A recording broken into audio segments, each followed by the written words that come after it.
Përshëndetje të nderuar zonja dhe zotrinj, përshëndetje të dashur miq. Jam këtu për të ndarë një letër me ju, një letër që në fakt është shumë e dhimbshme, një letër që është shumë e ndjeshme dhe një letër që të bën të qash me lot.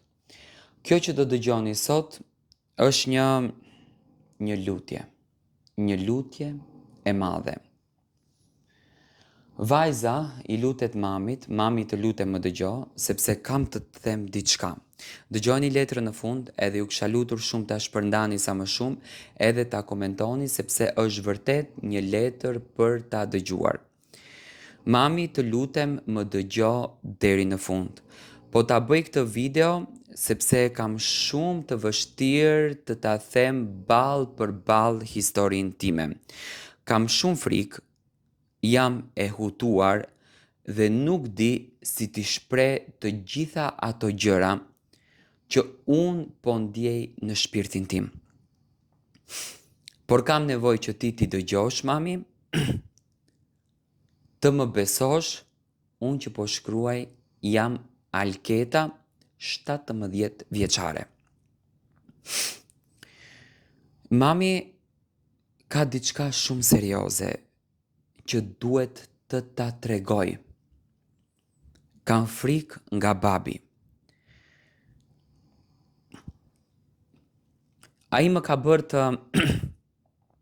të ndihem i pasigurt. Dhe kam frikën se mund të më përdhunoj. Më falni. Vetëm ta them këtë fjalë më tremb shumë. Por nuk dua ta mbaj më vetëm këtë frikë brenda meje. Ndoshta po dridhem, ndoshta po qaj, ndoshta do ta kem të vështirë të flas, më falni se edhe për mua është shumë e vështirë ta lexoj. Por të lutem mos mendo se po e them këtë për të krijuar probleme ose për ta prishur familjen. Nuk po e them për të dëmtuar askënd.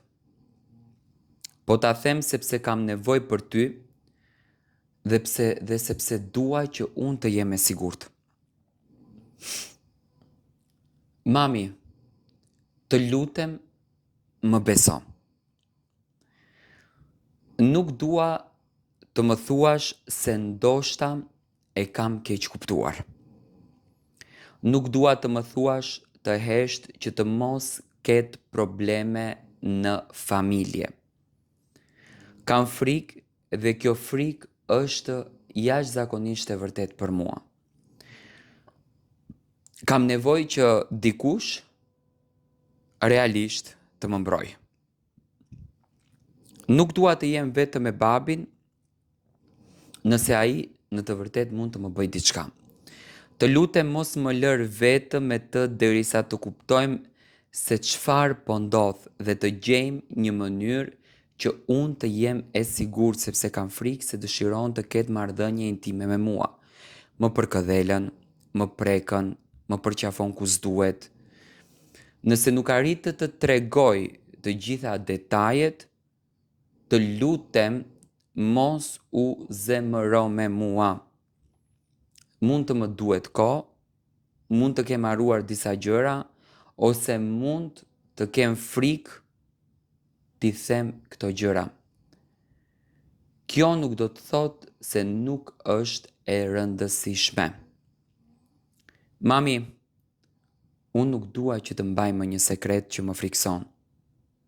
Dua që ti, në të vërtet, të më ndihmosh. Të lutem mos shko ta përballosh babin vetëm nëse mendon se kjo mund të më vendos në rrezik. Fillimisht dua të jemi të sigurt,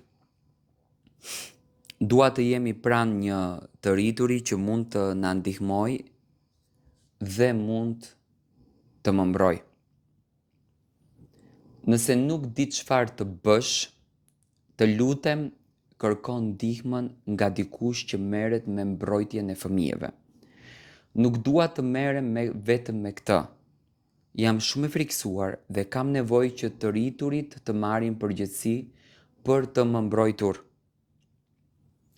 Mami, ti e personi të cilit po përpiqem t'i tregoj sepse kam nevojë të ndjehem e sigurt.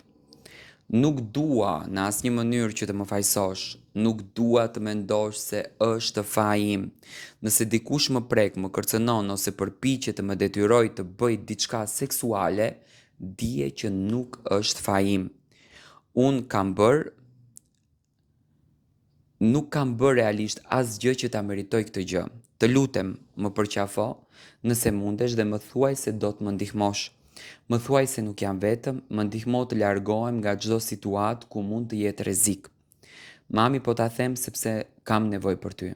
Të lutem, më beso, të lutem më mbro, dhe të lutem mos më lër ta përballoj këtë vetëm. Të dua mami, kam nevojë tani për ty. Në fakt kjo është letra që vajza e ka shkruar për nënën e saj. Është një letër goxha e dhimbshme. Ju e patë që unë e kisha edhe të vështirë në fakt që ta ndaj me ju. Do kisha apeluar të gjithë këtyre nënave dhe nënës në fjalë që merr masa kundër drejt fëmijës tënd. Nuk është e lehtë që fëmia jot t'i përballoj këto dhimbje, nuk është e lehtë që fëmia jot t'i përballoj këto tmerre. Merr masa, jeto me fëmijën, gëzo dashuri, respekt, sepse është shumë e rëndë të përballoj fëmia këto gjëra.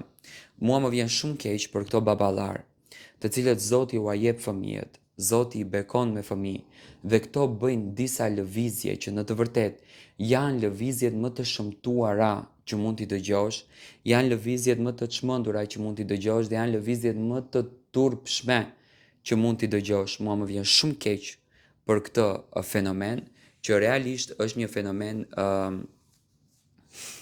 i dhimbshëm dhe një fenomen i turpshëm. Shpresoj me zemër që kjo nën të reflekton, do me thënë bëhet fjalë për një vajzë nga Tirana, adoleshente, quajtur Alketa. Nëna e vet besoj që mund t'ja di hallin. Unë do i kisha thënë Alketës që ik denoncohe në polici, mos prit që nëna të shpëton, nëna nuk mund të shpëton, je zonja vetes, mos ri në këtë tmerr, mos ri në këtë kërcënim.